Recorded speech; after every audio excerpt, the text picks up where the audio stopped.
you see people like rushing to her to help her put her bags in the car. Yeah. Growing up in Minnesota was like truly a blessing for me, and I have so many fond memories. Some of my mentors like Kirby Puckett, God rest his soul, Hall of Fame center fielder, MVP. He would invite us by the house for Thanksgiving. You know, I would go to the park. You know, my dad, media interviews were done before in baseball games. Very different from like basketball. Yeah. Football, where they happen after they go and talk to me before the games. And, you know, I remember Kirby Puckett for a 7 o'clock game would be at the park at 11. You know, he'd be at the park at 11, taking pop flies because the Metrodome, he played the Metrodome. Yeah. Like, when you get it up into the roof, the white ceiling would, you know, cause a lot of problems when you're seeing it. And Kirby would do it 100 times before every game, you know, 12 o'clock in the afternoon for a 7 o'clock game. And so, like, I just saw the dedication, the commitment to excellence. He's been playing 10 plus years in this building, but he never took it for granted. He worked on it every single day. And, like, that attention to detail really resonated with me. Chris Carter, who was, you know, widely known as the guy who had the best hands in the National Football League. Right. And I was thinking, why does he have the best hands? And I would see after practice, he would catch 200 balls every day. Right. All of these little, you know, nuggets that I would see that my dad was able to let me see, exposed with these opportunities. And it was great to be 10, 11, 12 years old. Oh my God, that's a dream. You know, why Kevin Garnett was different. Yeah. You know, practice starts at 9 and he's there at 6. And full sweat before practice starts when these young guys are walking to the gym and he's a 12-year veteran. I mean, like, that type of commitment to excellence was things that I saw every day. Speaking of teachers, and, you know, one of the big themes is mentors. And I saw your father just a couple of days ago. He was at a Timberwolves game. Very respected, Mr. Fitzgerald. And he says, tell my son I say hello. I was like, yes, sir. What impact did he have in your life?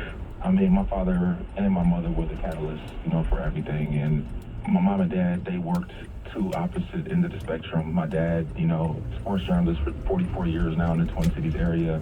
And, you know, you name it, you know, I got a chance to be around Magic Johnson, Michael Jordan, Charles Barkley, Kirby Puckett, Mark McGuire. The list goes on and on. And then my mom was in the non-for-profit space, and, you know, she worked primarily in the HIV and AIDS and breast cancer fields. And so there was times it was really difficult to internalize some of the things that I saw, you know, at a young age. I mean, from the age of probably 7 to 18, I probably saw, no exaggeration, 30 people lose their lives to complications of HIV and AIDS, and also lose their lives to cancer. And so it gave me a really interesting perspective on life. I saw the balance. I saw how great it can be if you work really hard to achieve your goals. And then I saw also the human side where, I mean, life can be very difficult, and it can be a lot of times things that were out of your control and circumstances you couldn't control. And so I think it helped me develop a really strong empathy for people, understanding everybody's different walks of life. And, you know, I think it just made me a more compassionate person.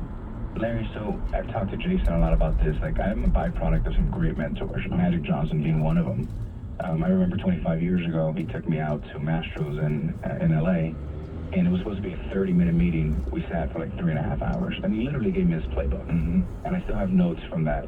Mentors. We talked about your father and your mom, obviously. That's where it starts. Any others that you've tried to resemble over the years, or people that have had a big impact on you?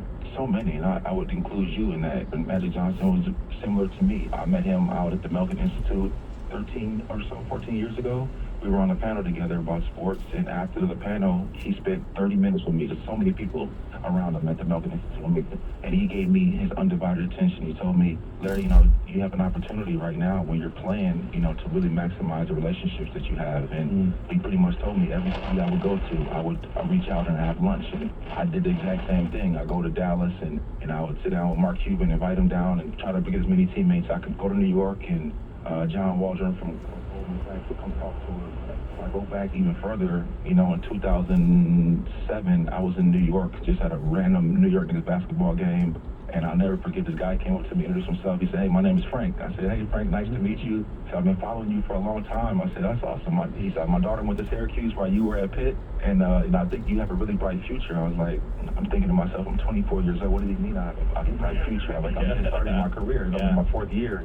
He's like, no, I think you have a bright future after you get done playing. And I'm thinking, like, I hope I play a lot longer. Like, what is he really talking about? He said, I want to delve deeper into this conversation with you. He gave me the business card. We ended up staying in contact. His name is Frank Bisignano. He's now the CEO of Fiserv, largest data processing company, credit card processing company in the country. He was the COO at the time at JP Morgan. Right. He ended up inviting me to do an internship in New York in the middle of the football offseason. And I'm thinking, man, it'd be a lot more fun to probably go train in LA or Miami, do something fun, right? And, but then I started thinking, like, man, this is a really unique opportunity. I'm in the classroom with, Dartmouth and Harvard and Stanford and Yale and Ross and, you name all the great schools. These kids are all there, and I've never been as intimidated as I was in that classroom because I wasn't, like, formally trained like a lot of the kids, but after the week, I felt like I had so much more confidence in myself because, like, yeah, they might be trained specifically to be bankers, but, like, they were kind of linear in how they thought. Yeah. When things kind of changed, they didn't do a great job of adjusting to certain things, and, like, I feel like that was kind of my strength, bringing people together, collaborating, helping people with their confidence, and those same things I was applying as an athlete, I could do that in the business world, and so I think it gave me a real jolt of confidence that I could venture off and do some other things, and that's kind of where it started. And I started doing internships every off season, real estate development, venture capital, private equity, mezzanine funding, philanthropy, learning about different foundations, and that would have never happened if Frank never took me aside and challenged me, because nobody had ever challenged me from a business perspective. Like, you need to start thinking about this. You need to start thinking about it right now at 24 years old. And, I really appreciated that because, like, fortunately enough, I was able to play until I was 37.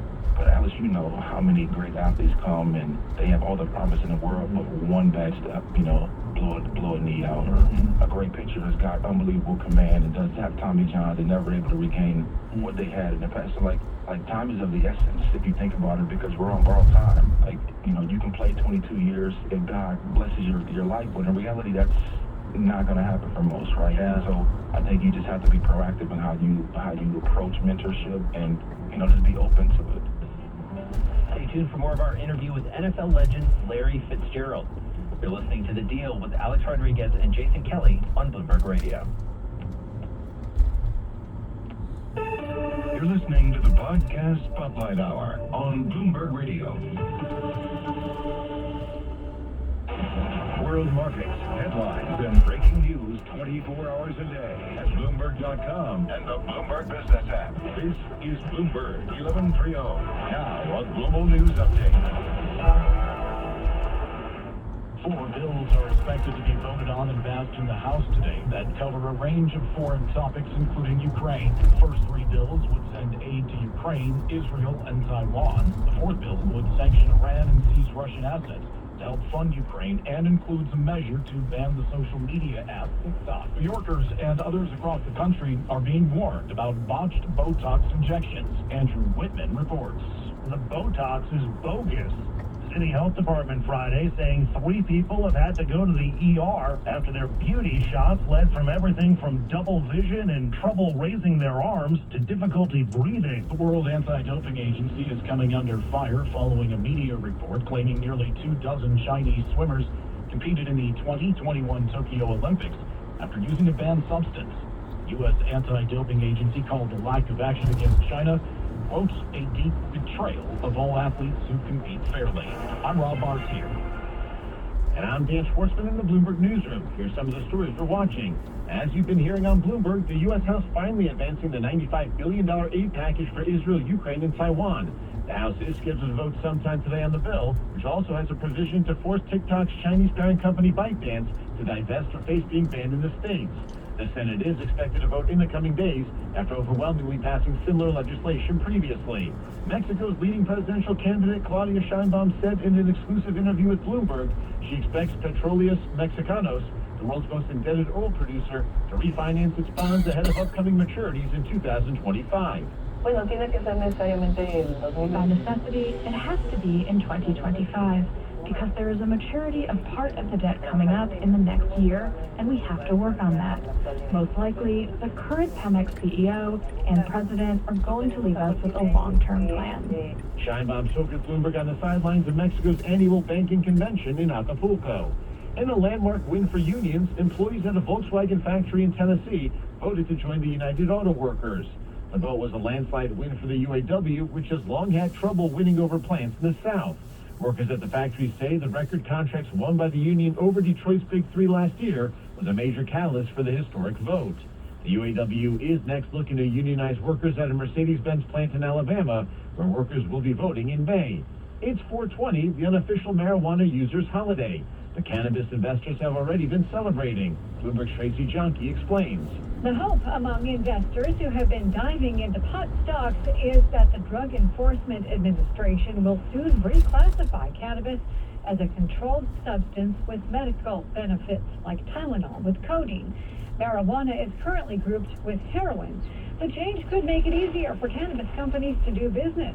The stocks have been outperforming the S&P 500 for the past 6 months, a rally that started when the Biden administration nudged the DEA to review the classification change. Thanks, Tracy. Round 3 of the RBC Heritage is underway at Harbortown Golf Links in Hilton Head Island, South Carolina, with a 4-way tie atop the leaderboard.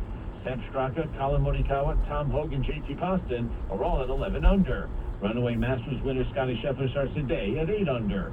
Global news 24 hours a day, whenever you want it, with Bloomberg News Now. I'm Dan Schwartzman, and this is Bloomberg. Now, your 3-day weather forecast on Bloomberg 1130. As showers end this afternoon, expect partly to mostly sunny skies the rest of the way. High of about 65 to 70 degrees tonight. Clouds continuing to clear, low of about 40. Tomorrow, partly to mostly sunny skies, high near 60 degrees. Tomorrow night, clear to partly cloudy skies, a bit breezy, low of about 40 to 45. Looking ahead till Monday, expect a beautiful day, sunny skies, high of about 60 to 65. That's your 3-day weather forecast on Bloomberg 1130. Get the news you need to start your day in just 15 minutes. Tensions rising in the Middle East. More clues on the future of U.S. interest rates. Wake up with Bloomberg Daybreak, U.S. edition. The Supreme Court is set to hear oral arguments tomorrow. Shohei Ohtani, 2 home runs. Available now on your podcast feed. Each weekday morning at 6 a.m. Eastern. President Biden getting the campaign trail. Subscribe to Bloomberg Daybreak, U.S. edition, today on Apple, Spotify, and everywhere you get your podcasts. Bloomberg Radio. Context changes everything.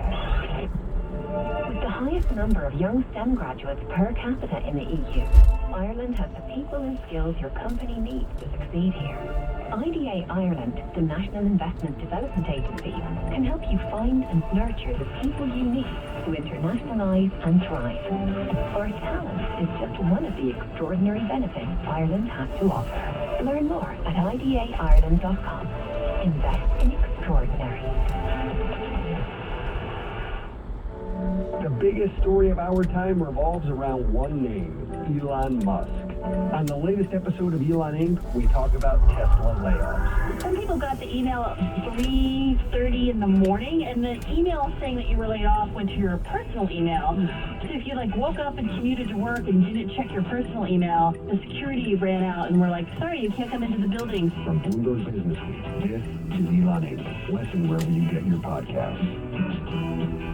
Why just listen to Bloomberg Surveillance when you can also watch us live on YouTube? I'm Lisa Mateo. And I'm Tom Keene. Join us weekday mornings along with Paul Sweeney and Michael Barr starting at 7 a.m. Head to the Bloomberg podcast page on YouTube to hear and see the smartest voices on global markets and investment. Make Bloomberg Surveillance an essential part of your morning routine weekdays from 7 to 10. Visit the Bloomberg podcast page on YouTube and click on the live feed to join us today.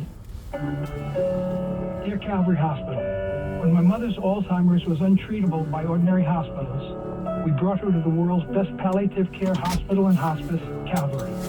The transformation was breathtaking.